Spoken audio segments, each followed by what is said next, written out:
There's antimony, arsenic, aluminum, selenium, and hydrogen and oxygen and nitrogen and rhenium, and nickel, neodymium, neptunium, germanium, and iron, americium, ruthenium, uranium, europium, zirconium, lutetium, vanadium, and lanthanum, and osmium, and astatine, and radium, and gold, and protactinium, and indium, and gallium, and iodine, and thorium, and thulium, and thallium. There's yttrium, ytterbium, actinium, rubidium, and boron, gadolinium, niobium, iridium, and strontium, and silicon, and silver, and samarium, and bismuth, bromide, lithium, beryllium, and barium. Isn't that interesting? 3, 2, I hope you're all paying 1, attention. fire. There's going to be a short quiz later on. Okay. There's holmium and helium and hafnium and erbium and phosphorus and francium and fluorine and terbium and manganese and mercury, molybdenum and magnesium, dysprosium and scandium and cerium and cesium and lead, praseodymium and platinum, plutonium, palladium, promethium, potassium, polonium and tantalum, technetium, titanium, tellurium and cadmium and calcium and chromium and curium. There's sulfur, californium, and fermium, berkelium, and also mendelevium, einsteinium, nobelium, and argon, krypton, neon, red, and zinc, and rhodium, and chlorine, carbon, cobalt, copper, tungsten, tin, and sodium. These are the only ones of which the news has come to Harvard. And there may be many others, but they haven't been discovered. Hello, everybody. We're going to boil water. This is 100 degrees. If it were to fall off and get on your skin, you would get very scalded. But the worst thing to get is the gas, the steam. When it condenses, it gives off a tremendous amount of energy as it goes from a gas down to a liquid. All right?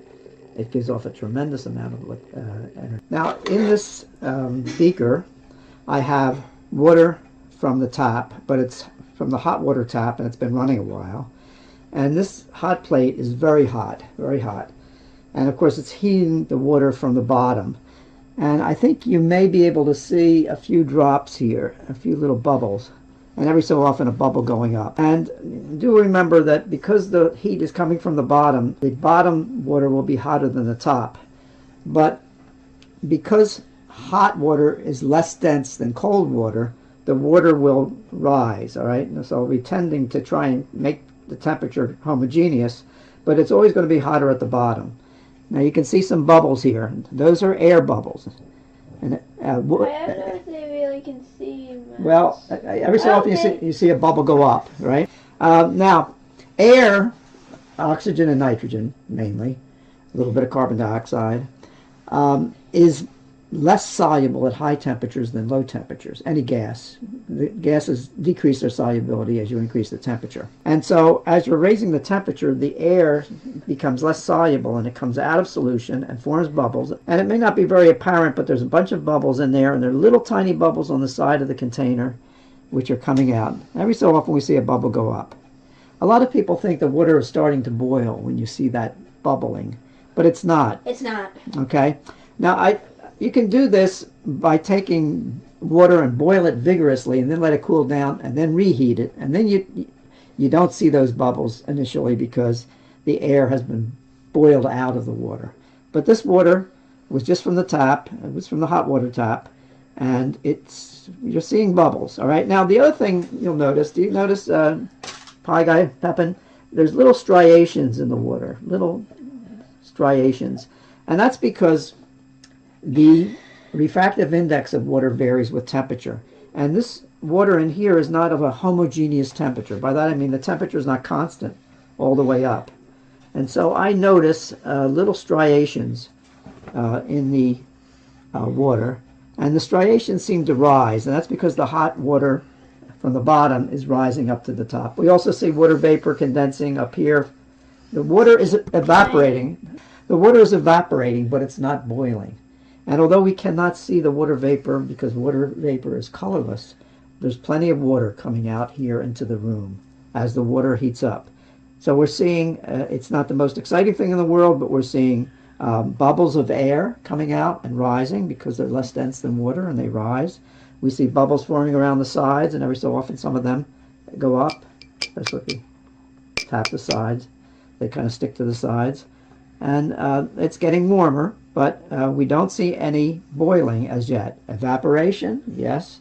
Bubbles of air, yes. Boiling, no. What do we mean by vapor pressure? Well, vapor pressure is the pressure of water vapor above liquid water. The vapor pressure of liquid water is the pressure of air, of water vapor above the liquid.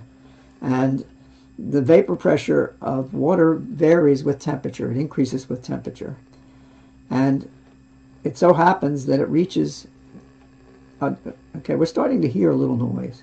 It so happens that reaches 1 atmosphere at 100 degrees, and that's the normal boiling point. We could talk about the pressure in atmospheres, in pounds per square inch, 14.7, I believe, pounds per square inch, or in the equivalent of how much mercury it would cause to rise in a tube, 760 millimeters of mercury. Okay, we're starting to hear a little bit of noise.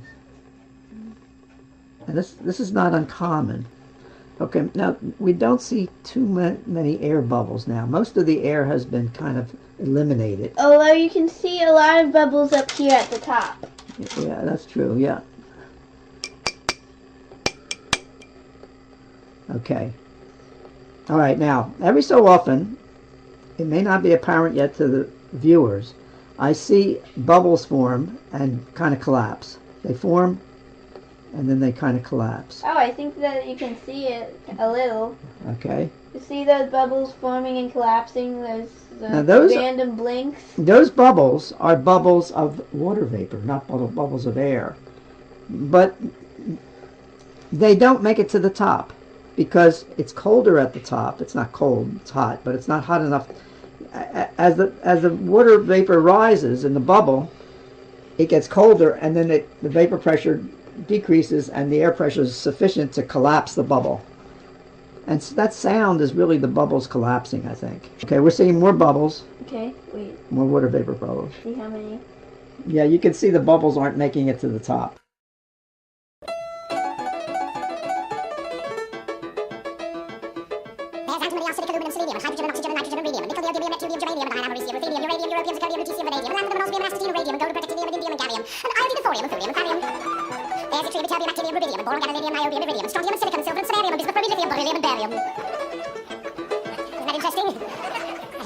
There's going to be a short quiz later on. There's holmium, helium, hafnium, erbium, phosphorus, francium, fluorine, terbium, magnesium, mercury, molybdenum, magnesium, dysprosium, scandium, cerium, cesium, lead, praseodymium, platinum, plutonium, palladium, promethium, potassium, polonium, tantalum, magnesium, titanium, tellurium, and cadmium, calcium, chromium, and curium. There's sulfur, californium, fermium, berkelium, and also metallium, einsteinium, nobelium, and argon, krypton, neon, zinc, rhodium, chlorine, carbon, cobalt, potassium, tin, and sodium. These are the only ones of which the news has come to Harvard, and there may be many others, but they haven't been discovered. Stays constant because The energy that we're putting in, the heat that you're putting in goes to changing the water from a liquid to a gas. So that heat is, rather than being used to raise the temperature of the water, it's used to convert the water from a liquid to a gas. And the temperature will not rise above 100 degrees, at 1 atmosphere pressure at least, until all the water has boiled off, and then you can heat the gas up. But of course, in this kind of system, the gas is going to just vaporize off, the water vapor gas. Well, now you can see the bubbles are reaching the top very readily. And they're not popping it. And they're not popping. Now, if we were to remove the liquid from the heat, I'm going to just do that for a second. You can see. You can see. Watch. Okay, it stops boiling. Now let me put it back on. And there it's boiling again. Yeah. The other way you could stop it from boiling would be to put pressure on it. Put something on the top. You don't want to do that. Of course, that's dangerous. But that will cause the liquid to stop boiling. It's like putting it in a pressure cooker. You'd have to get to a higher pressure in order to get it to boil.